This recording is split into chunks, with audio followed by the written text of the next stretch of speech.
ఈ కార్యక్రమం సమర్పిస్తున్నవారు అవార్డు గ్రహీతల మొట్టమొదటి ఏకైక original Thanjavur art academy, Kalasri Thanjavur art academy, door number 1164, near Panjagutta colony signals, Srinagar colony X road నుండి 9వ బిల్డింగ్, ఇండియన్ ఓవర్సీస్ బ్యాంక్ ప్రక్కన, హైదరాబాద్ 73.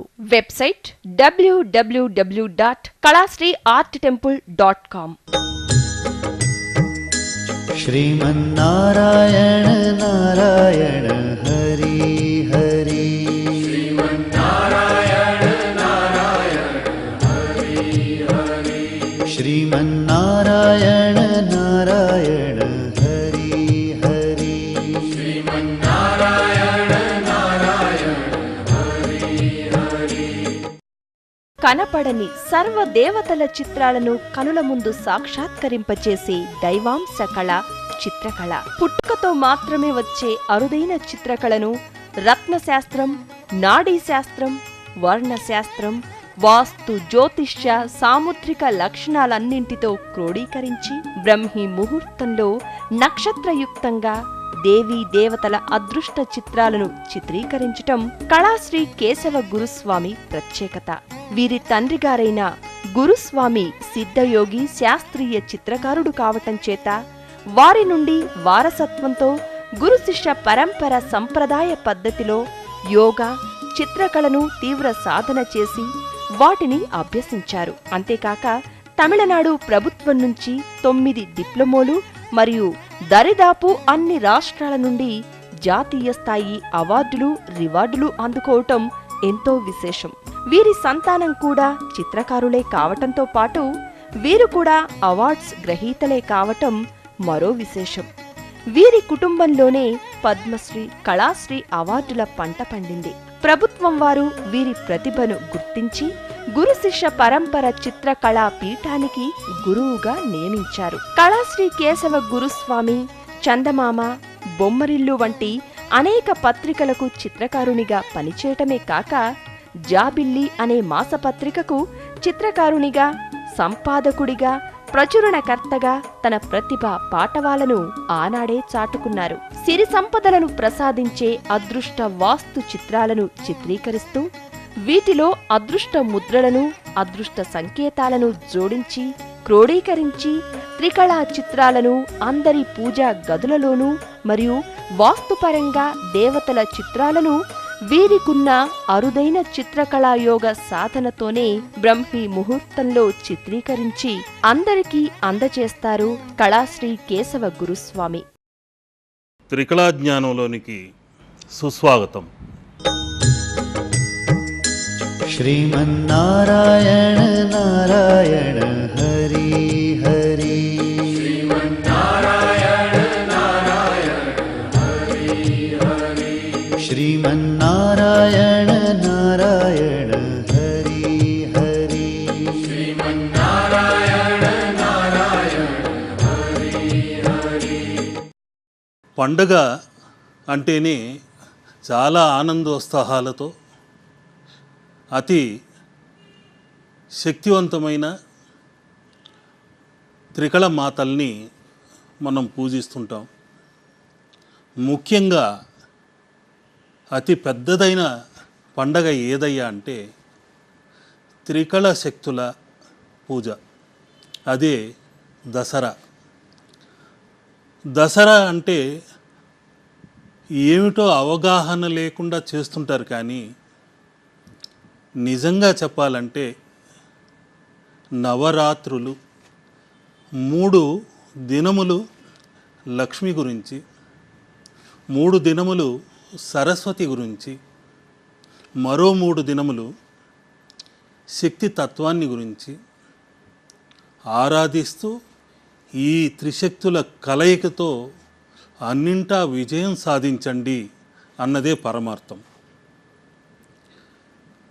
ధనం లేకుండా ఎందులోనూ విజయం సాధించలేము, శక్తి లేకుండా ఏ పని చెయ్యలేము, విద్య లేకుండా ఆలోచనతో మంచి సన్మార్గాన నడవలేము. ఈ త్రిశక్తుల కలయిక 9 గుణాలతో, 9 రోజులతో, 9 రాత్రులతో ముడిపడి ఉన్న 9 అనే పరమాత్మ సంఖ్యతో ముడిపడి ఉన్న అద్భుతమైన పండగ ఇది. ఈ 9ని దాటితేనే 10 దశహర అయింది. దశహర అనేది ఇంకొక అర్థం కూడా ఉంది. శ్రీరాముడు దశకంఠుణ్ణి హరించి శ్రీహరి అయి అవతారమూర్తిగా వెలుగొందిన దినమిది. ఆ దశకంఠుణ్ణి ఉత్తరాదిన దగ్ధం కూడా చేసి పండుగలు జరుపుకుంటుంటారు. అదే దశహర అయింది. అదేవిధంగా మహిషాసురుడు లోకాల్ని అల్లకల్లోలం చేసి దేవలోకాన్ని కూడా గడగడలాడించి మునిజనగణాన్ని దడదడలాడించి వాడిని చూసిన వెంటనే రక్తం కక్కుకొని సచ్చేలాగా అతి భీకరుడై అందరినీ నానా రకాలుగా హింసిస్తుంటే దేవతలందరూ త్రిమూర్తుల దగ్గరికి వెళ్ళి మొరపెట్టుకున్నారు. అప్పుడు పుట్టింది త్రికళ శక్తి. ఇన్నాళ్ళు చాలామంది త్రికాలమా త్రికళ శక్తియా ఏమిటిది అంటూ క్వశ్చన్స్ వేస్తున్నారు.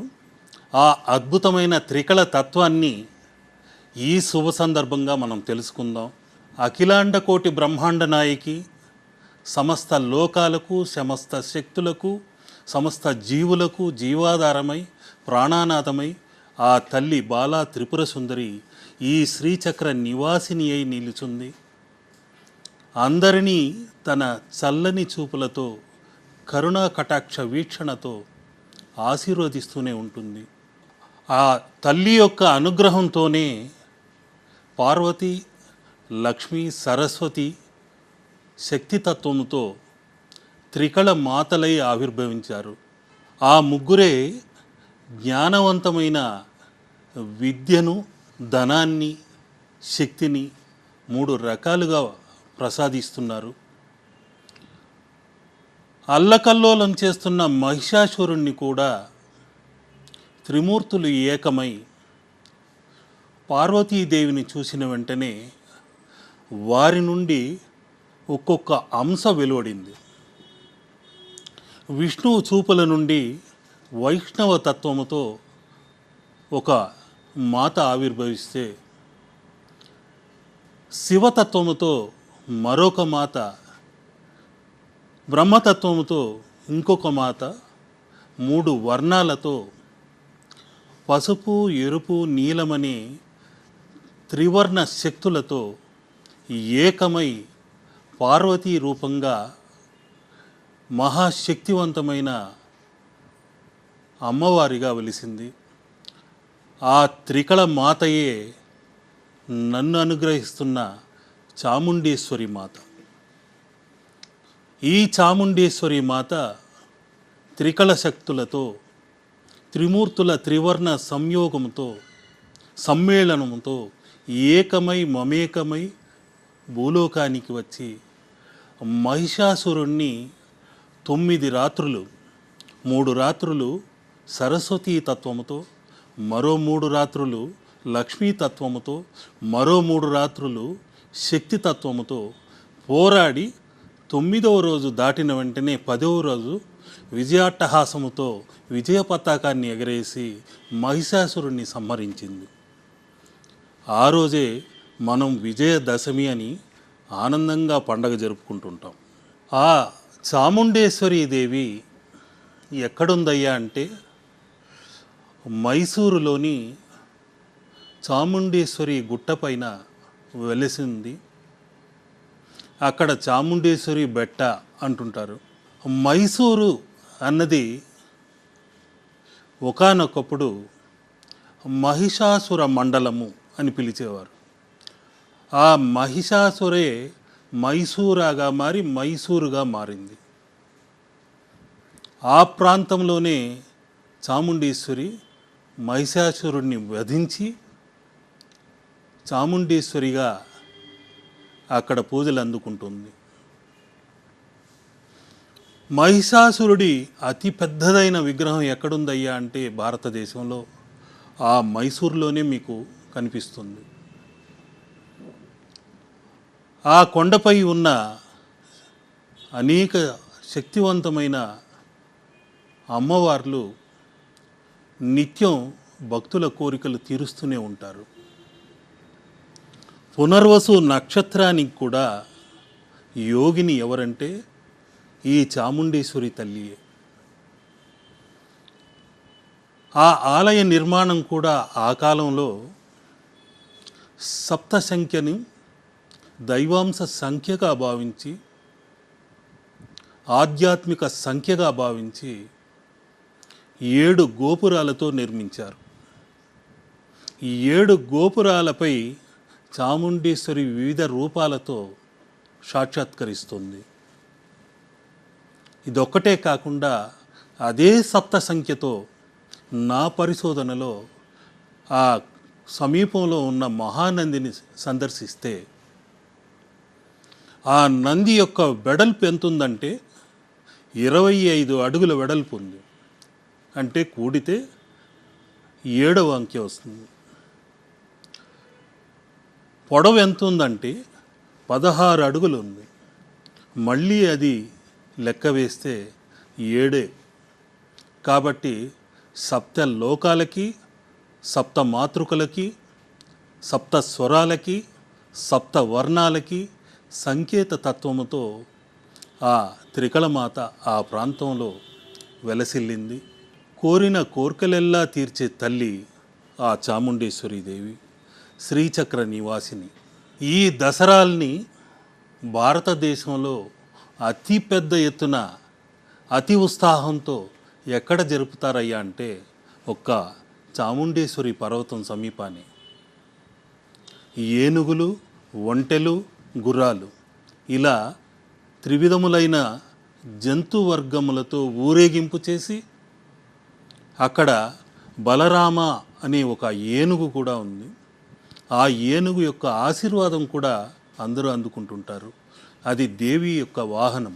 అతిపెద్ద ఎత్తున వేడుకలు జరుపుకునే ప్రదేశం దసరా యొక్క అతి ఉత్సాహంతో పెద్ద ఎత్తున పండుగ చేసుకోవటం ఆ ప్రాంతంలోనే. దేశ విదేశాల నుండి కూడా అనేక మంది ఇక్కడికి వచ్చి ఆ తల్లిని సందర్శించుకుంటుంటారు.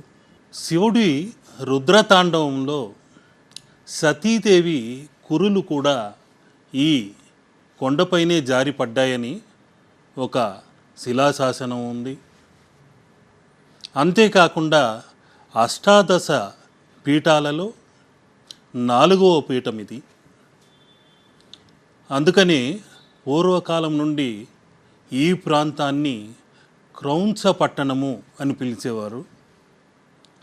అశోకుడి కాలం నుండి మహిషాసుర మండలంగా మారింది.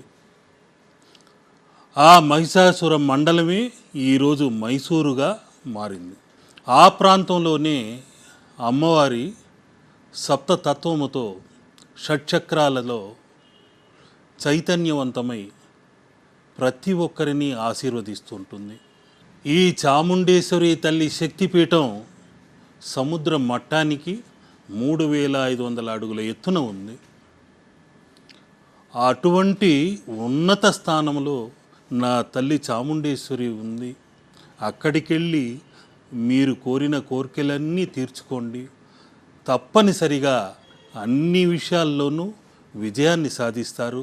విజయదశమిలోని పరమార్థాన్ని కూడా తెలుసుకుంటారు. श्रीमन्नारायण नारायण हरि हरि श्रीमन्नारायण नारायण हरि हरि श्रीमन्नारायण नारायण हरि हरि श्रीमन्नारायण नारायण हरि हरि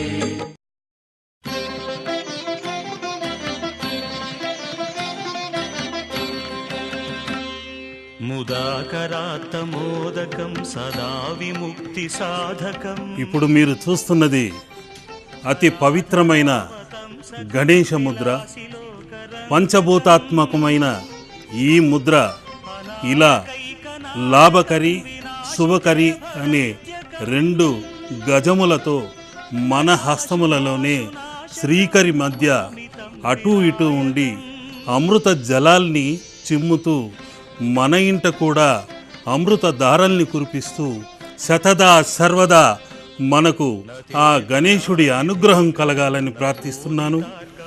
ఈ గణేశ ముద్ర పంచభూతాత్మకమై పాజిటివ్ నెగటివ్ అనే అమల విమల తత్వముతో రెండు ఏకమై ఇలా అంజలి ఘటిస్తూ ఆ గణపతిని ధ్యానిస్తూ ఈ విధముగా తీసుకొచ్చి పంచభూతాల్ని అటూ ఇటూ ఇలా బంధించి గణేశ తత్వంతో పూజించి బలంగా ఏనుగు తొండం ఎంత బలంగా ఎంతటి వృక్షాన్నైనా మహావృక్షాన్నైనా కూలదోసి అవలీలగా పైకెత్తగలదో అంత దృఢమైన చిత్తముతో మీరందరూ లక్ష్యంతో ముందడుగు వేయాలని ఈ గణేశ ముద్ర యొక్క విలువను మీకు తెలియజేస్తున్నాను.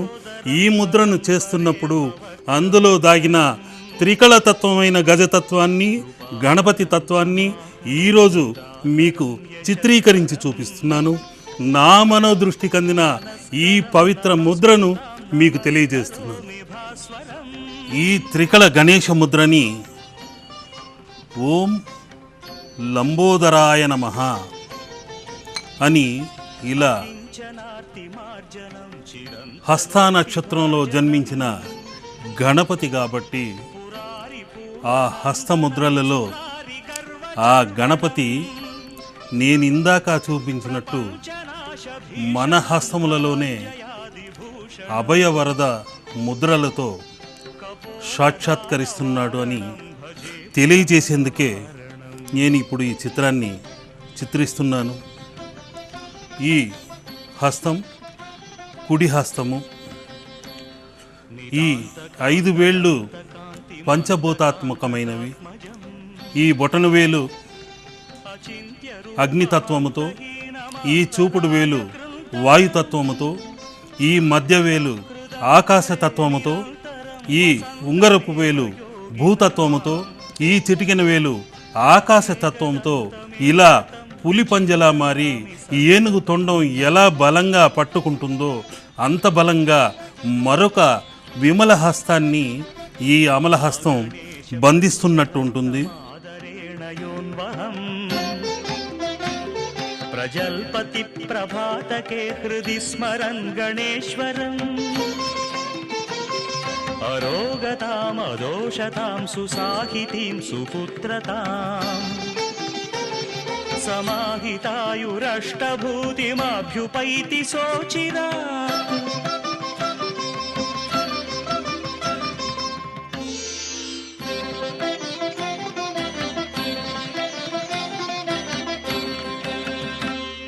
ముదాకరాత్తమోదకం సదా విముక్తి సాధకం కళాధరావతంసకం విలాసిలోకరంజకం. ఈ గణపతి ముద్ర అతి పవిత్రమైనది. వేదకాలం నుండి అనేక యోగుల నుండి మునిజన గణం నుండి యోగ శాస్త్రంలో పరిచయమైన ముద్రే. కానీ అటువంటి గణపతి ముద్ర యొక్క పవిత్రతను మరచి ఏదో దండం పెట్టుకుంటున్నావు, 3 గుంజీలు తీస్తున్నావు, లెంపలేసుకుంటున్నావు, చేసిన తప్పుకు క్షమాపణ అడిగితే సరిపోతుందిలే అని అనుకోవడం కాదు.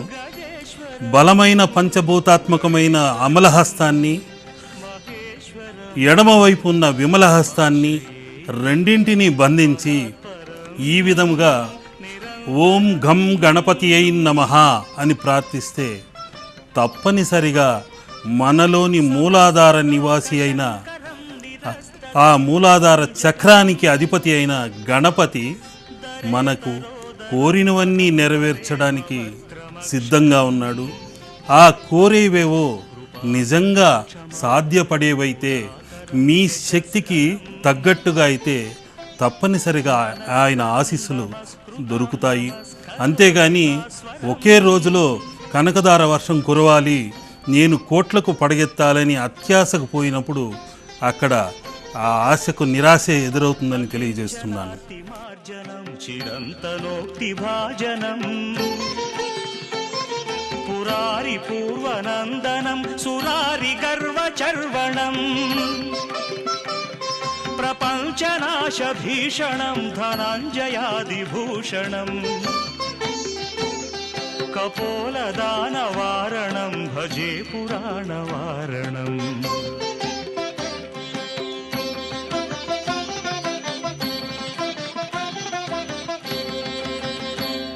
నితాంతకాంతదంతకాంతిమంతకాంతకాత్మజం. ఇప్పుడు మీరు చూస్తున్న అదే హస్తము హస్తిగా ఎలా మారిందో మీరు చూశారు.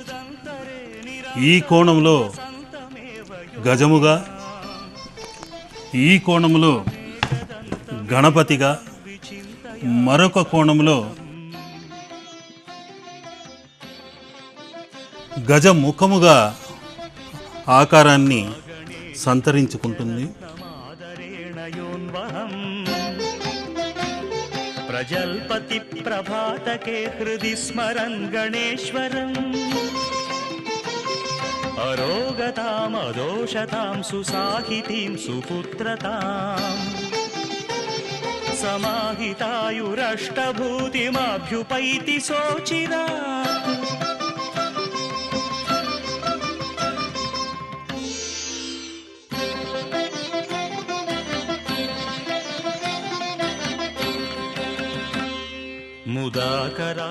ఇదే త్రికళతత్వమైన గణేశ ముద్ర.